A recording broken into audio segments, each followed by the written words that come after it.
नमस्कार, स्वागत है आपका नो योर कंपनी में। और आज बातचीत होगी गेटवे डिस्ट्री पार्क्स के चेयरमैन एंड मैनेजिंग डायरेक्टर प्रेम किशन गुप्ता जी से। लेकिन सबसे पहले इस वक्त की सुर्खियां।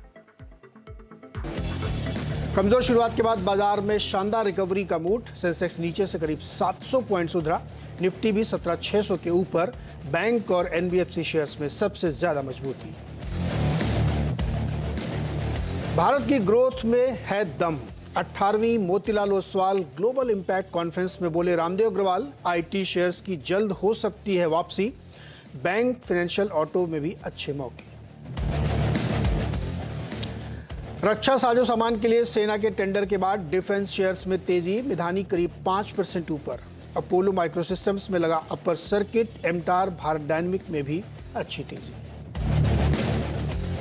अदानी ग्रुप के अंबुजा सीमेंट में 20,000 करोड़ के निवेश के ऐलान के बाद शेयर में जोरदार तेजी। 7% ऊपर। इंडिया सीमेंट, नूवको, प्रिंस जॉनसन, सागर सीमेंट जैसे छोटे और मझोले शेयर्स में भी तेजी। नेशनल लॉजिस्टिक्स पॉलिसी साबित होगी गेम चेंजर। हमसे एक्सक्लूसिव बातचीत में वाणिज्य और उद्योग मंत्रालय के स्पेशल सचिव अमृतलाल मीणा बोले 35 लॉजिस्टिक्स हब बनाने की योजना।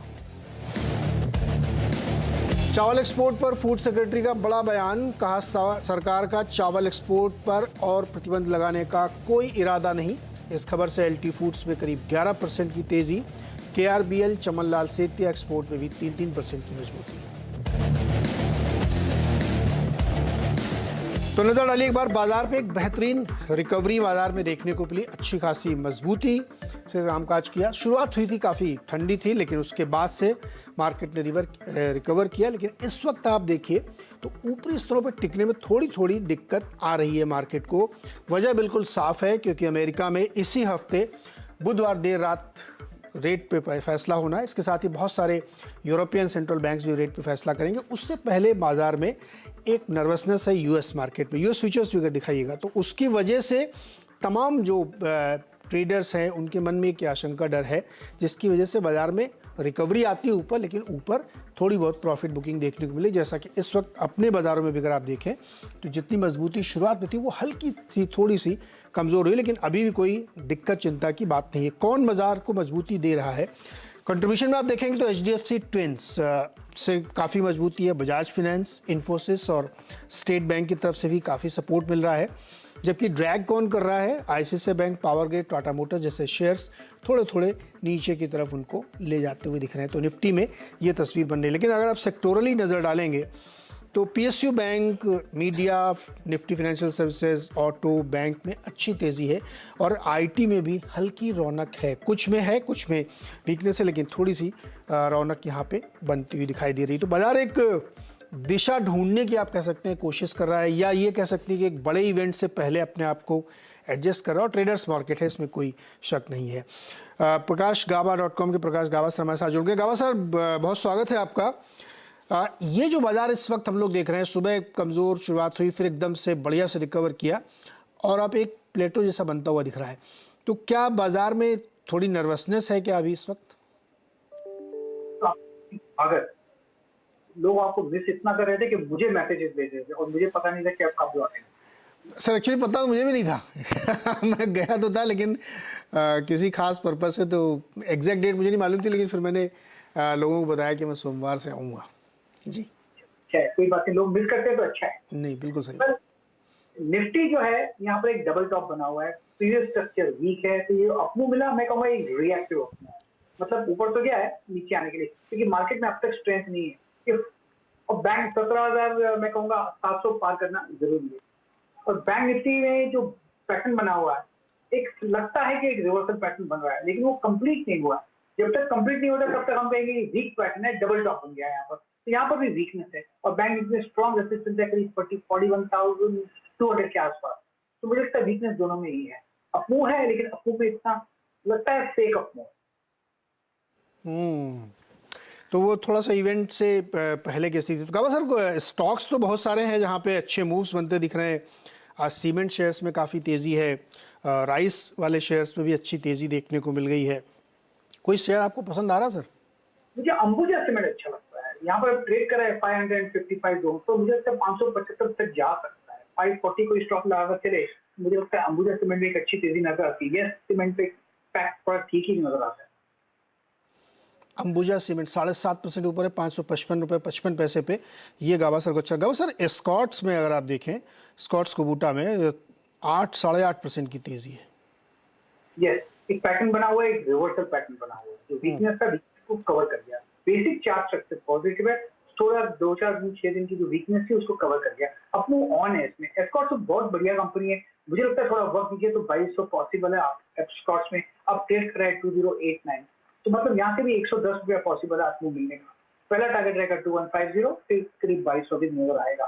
स्टॉप लगाना चाहिए 2025 एस्कॉर्ट्स। ओके गावस्कर, एक शेयर की चर्चा और करूंगा मैं आपसे। बैंक ऑफ बड़ौदा, आप देखिए अच्छी खासी मजबूती है 3.5% की, और पीएसयू बैंक इंडेक्स भी आज काफ़ी मजबूत दिख रहा है। क्या इसमें गुंजाइश और बनती है क्या यहाँ से तेजी की? आज पीएसयू बैंक में हरकत है, और सुबह वीरू ने इसका जिक्र भी किया था बैंक ऑफ बड़ौदा, मुझे ध्यान है पासिंग में किया था, तो शायद डिस्कस किया नहीं पता नहीं, लेकिन यस जरूर डिस्कस किया था। इसका जो बैंक ऑफ बड़ौदा ट्रेड कर रहा है 142.60 में, चार्ट स्ट्रक्चर बढ़िया है, स्ट्रेस लगता है लेकिन वीकनेस नहीं है स्ट्रेस में। पॉसिबल है कि नेक्स्ट टेक्निकल टारगेट 146 to 150 है, वहां तक जाएगा। पीयूसी में कुछ पक रहा है कि एंटायर क्षेत्र में आपको मिल रहा है। स्टॉप होगा करीब 141 का बैंक ऑफ बड़ौदा, लेना चाहिए। 141 का स्टॉप लगा के इसको ले सकते हैं, काफ़ी ऊपर जा सकता है। और जैसे गावस्कर कह रहे हैं कुछ पक रहा है, कुछ हो सकता है इसमें, क्योंकि काफ़ी स्ट्रेंथ इस पर चार्ट पे देखने को मिल रही है। चलिए अब बातचीत करते हैं आज की कंपनी के बारे में, और कंपनी का नाम है गेटवे डिस्ट्रिक्ट पार्क्स, और कंपनी के चेयरमैन है मैनेजिंग डायरेक्टर प्रेम किशन गुप्ता जी हमारे साथ है। गुप्ता सर, बहुत बहुत स्वागत है आपका। और एक बड़ी खबर भी आई कल, तो हम 2 हिस्सों में बातचीत करेंगे। तो शुरुआत में थोड़ा सा ये समझेंगे कि ये जो लॉजिस्टिक्स पॉलिसी का ऐलान सरकार ने किया है, इसको आप लोग कैसे असेस कर रहे हैं, कैसे देख रहे हैं? दावे किए जा रहे हैं कि गेम चेंजर हो सकती है। फिर दूसरे हिस्से में आपकी बात करें, आपकी कंपनी अपने आप को कैसे पोजीशन कर रही है। तो पहले तो यही सवाल है कि ये जो लॉजिस्टिक्स पॉलिसी आई है, ये क्या गेम चेंजर साबित होगी? मेरा ओपिनियन यही है कि ये पॉलिसी गेम चेंजर होगी, क्योंकि इसमें गवर्नमेंट की तरफ से जो स्पेंडिंग है ऑन इंफ्रास्ट्रक्चर, चाहे वो रेल है, रोड है, सी है, एयर कार्गो है, इन सब में गवर्नमेंट स्पेंडिंग काफ़ी होगी और बहुत तेज़ी से इंफ्रास्ट्रक्चर तैयार हो जाएगा। पिछले 2-3 साल में हमने देखी है कि काफ़ी तेज़ हुआ है, लेकिन अभी ये जो नई पॉलिसी आई है, इसमें जो एक्सपेंशन है या जो कंप्लीशन ऑफ प्रोजेक्ट्स हैं वो बहुत तेज़ी से होंगे, और उसी हिसाब से प्राइवेट इन्वेस्टर्स भी उसमें इस सेक्टर में इन्वेस्ट करेंगे। तो इसका रिजल्ट ये होगा कि जो वॉल्यूम्स हैं वो काफ़ी बढ़ जाएंगे, जिससे कि फास्टर ट्रांजिट जिसे कहते हैं from point to point, whether वो चाहे वो इंपोर्ट हो, एक्सपोर्ट हो, डोमेस्टिक कार्गो हो, एयर कार्गो हो, ये सब एक ही रूफ के अंडर लाकर और उसको डिजिटल प्लेटफॉर्म पे इकट्ठा करके और सारी मिनिस्ट्रीज को और सारे डिपार्टमेंट्स को एक साथ लाने के लिए और स्टेट्स को भी साथ में लाने की वजह से ये सारे प्रोजेक्ट्स भी बहुत जल्दी इम्प्लीमेंट होंगे, और उससे एक फास्टर मूवमेंट जो कार्गो की होगी वो सबके लिए लाभदायक होगी। और मोस्ट इम्पॉर्टेंटली ये इंडस्ट्री के लिए, क्योंकि उसके वजह से प्रोडक्शन भी बढ़ जाएगा, और एक्सपोर्ट खास करके जो कि अभी थोड़ा सा लॉजिस्टिक्स की कॉस्ट की वजह से और थोड़ा ट्रांजिट टाइम की वजह से थोड़ा सा स्लो डाउन है, वो उसमें काफ़ी तेज़ी आने की उम्मीद है। और कॉस्ट जो कि अभी 12-13-14% जो बताई जा रही है, वो गिर के सिंगल डिजिट में अगले कुछ सालों में आ जाएगी, तो इससे भारत की ओवरऑल इकोनॉमी को बहुत ही फायदा होगा। और जी प्रेम किशन जी, जैसे ये पॉलिसी में कहा जा रहा है कि कॉस्ट कम करेंगे, 1 डिजिट में लाएंगे, यानी 10% से नीचे है, 8 तक का टारगेट लेके चल रहे हैं, और काफ़ी पैसे खर्च किए जाएंगे, 7 मिनिस्ट्रीज आपस में जुड़ेंगी, कई सारे डिजिटल सिस्टम्स बनेंगे। मैं ये समझने की कोशिश करूँ कि इस समय सब कुछ है ना अपना, अगर आप अलग अलग कैपेक्स करें तो क्या इनको सिंक्रोनाइज करना है, एक प्लेटफॉर्म पे लाना है? अभी रेल का रोड से शायद उतनी अच्छी सिंक्रोनाइजेशन नहीं है, या एयर की नहीं है, कार्गो की हो रही है, सी रूट की नहीं है। तो ये बेसिकली एक इंटीग्रेशन है या कोई और चीज़ है, कोई और नई चीज़ की जा रही है? एक तो ये इंटीग्रेशन है, दूसरा क्या है कि जब नेटवर्क और प्रोजेक्ट्स गवर्नमेंट के जो हैं, जो इंफ्रास्ट्रक्चर, चाहे वो रेल है चाहे वो रोड है, वो जब कनेक्टिविटी फास्ट होगी तो उससे डेफिनेटली कॉस्ट पर यूनिट कम हो जाता है। क्योंकि अगर मान लीजिए कोई कोई भी चाहे वो रेलवे वैगन हो चाहे रोड ट्रेलर हो ट्रक हो, अगर वो इस 1 महीने में 10 ट्रिप लगाता है आज की तारीख में, और ये एफिशिएंसी बढ़ के ऑपरेशनल एफिशिएंसी ला के 13 14 15 ट्रिप्स तक अपने हो सकते हैं, फिर ये 50% तक ऊपर जा सकता है, जो मेरा अपना अनुमान है। तो उससे कॉस्ट कम हो जाएगी, जो कि मतलब इंडस्ट्री आगे कस्टमर्स को पास ऑन करेगी। और जहाँ तक कंपनी का सवाल है, कंपनी को वॉल्यूम्स मिलेंगे तो ऑटोमेटिकली कंपनी के रेवेन्यूज भी और मार्जिन्स अपने आप और ओवरहेड्स अपने आप ही कम हो जाएंगे। तो ये सबके लिए एक बूम है, जो कि इम्प्लीमेंटेशन इसके बारीकियों से जो डिटेल्स जो आनी है वो अभी कुछ समय में आ जाएंगी, वो बहुत जल्द आ जाएंगी। पर जो ब्रॉड गाइडलाइन दी गई है उसके हिसाब से ये सबके लिए फायदेमंद है। जी, गेटवे डिस्ट्रिक्ट पार्क्स 9 ICDs हैं, CFS हैं यानी कंटेनर फ्रेट स्टेशंस हैं, करीब करीब 1.5 लाख करोड़ ज़्यादा इसकी वेयर हाउस कैपेसिटी है, 21 ट्रेन रेक्स खुद के हैं, कुछ और आपने ले रखे हैं। मुझे ये समझाइए, हमारे जो दर्शक इन्वेस्टर हैं, कि गेटवे डिस्ट्रिक्ट पार्क्स इस योजना से कैसे फ़ायदा उठाएगा? मैं बताता हूँ आपको। ये देखिए, योजना से इस तरह का फायदा होगा क्योंकि हमारे पास 21 अपनी ट्रेन है और 10 हमने लीज पे ले रखे हैं, जो कि काफी समय से 31 ही हैं।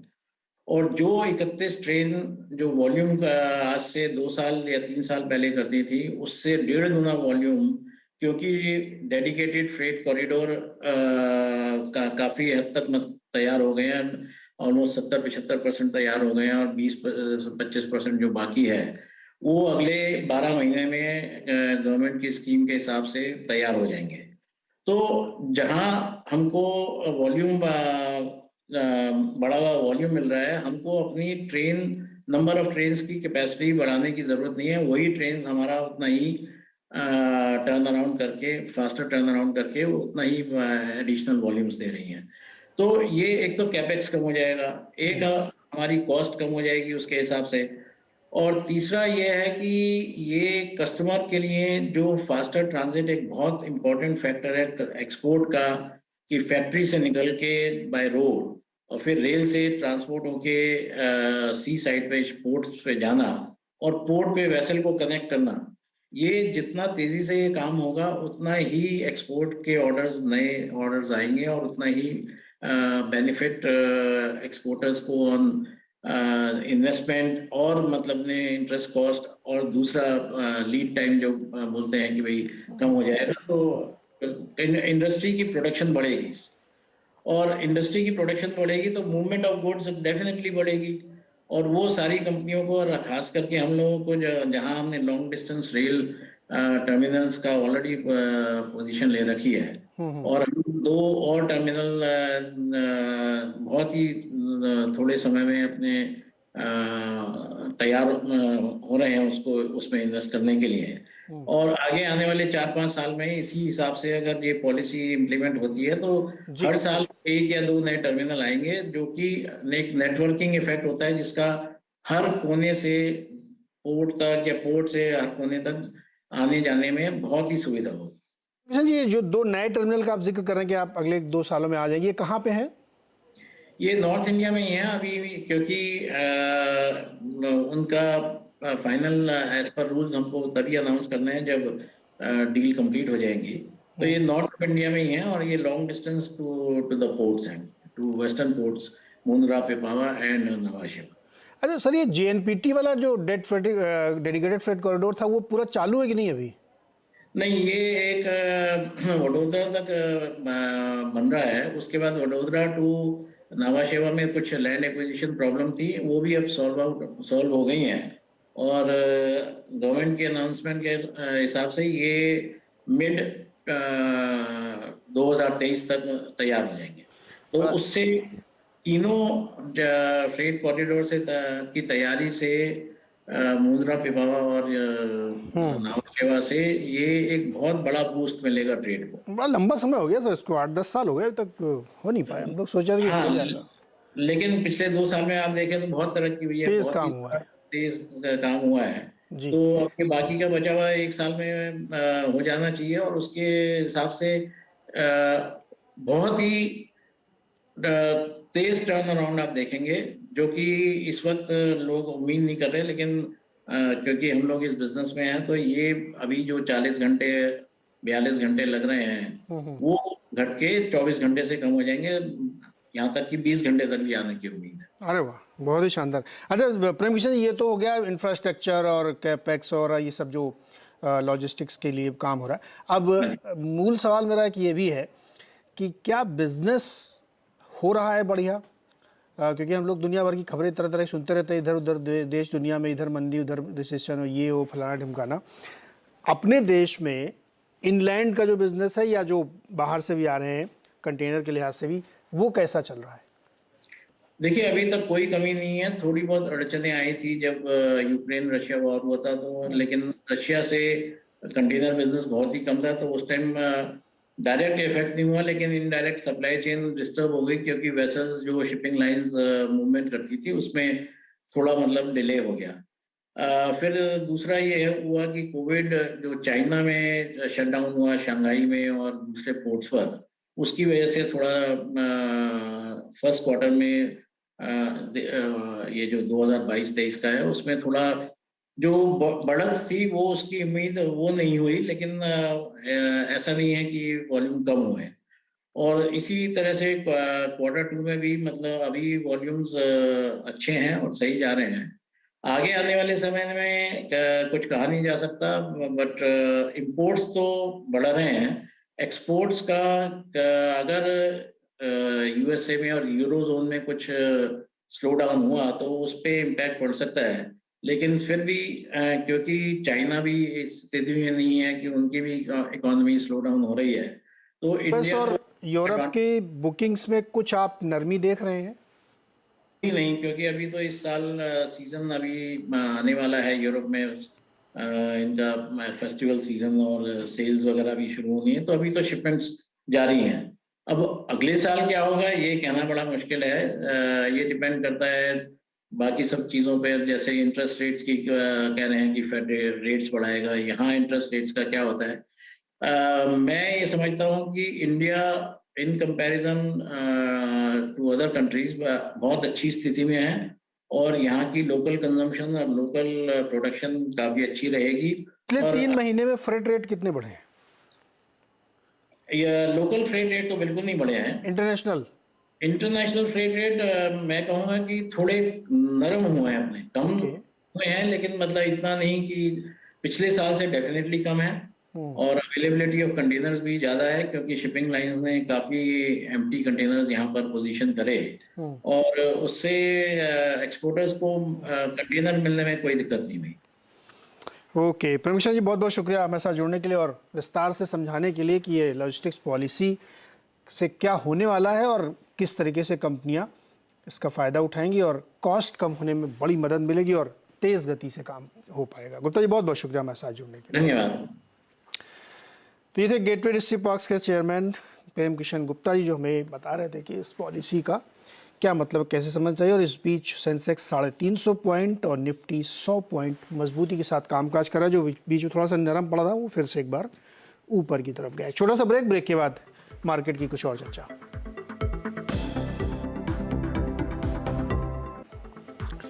स्वागत है एक बार फिर से आपका। और इस वक्त बाजार में देखिए एक बेहतरीन तेजी, करीब करीब 400 पॉइंट ऊपर सेंसेक्स है और 118 पॉइंट ऊपर निफ्टी मजबूती के साथ कामकाज कर रहा है। 17,646 का बहुत ही महत्वपूर्ण स्तर फिर से पार किया, जिगजैग करते हुए, लेकिन ऊपर की तरफ जाता हुआ देखने को मिल रहा है। अगर आप इंडेक्स में देखें तो महिंद्रा, बजाज फाइनेंस, अदानी पोर्ट और एसबीआई लाइफ जैसे शेयर्स में काफ़ी बड़ी तेज़ी है। लेकिन लीड कौन कर रहा है फ्यूचर्स में? अंबुजा सीमेंट, स्कॉट्स कुबोटा और इंडिया सीमेंट्स ये टॉप गेनर हैं फ्यूचर्स के। छोटा सा ब्रेक के बाद कमाई गड्ढा हर्षदा और वीरेंद्र के साथ।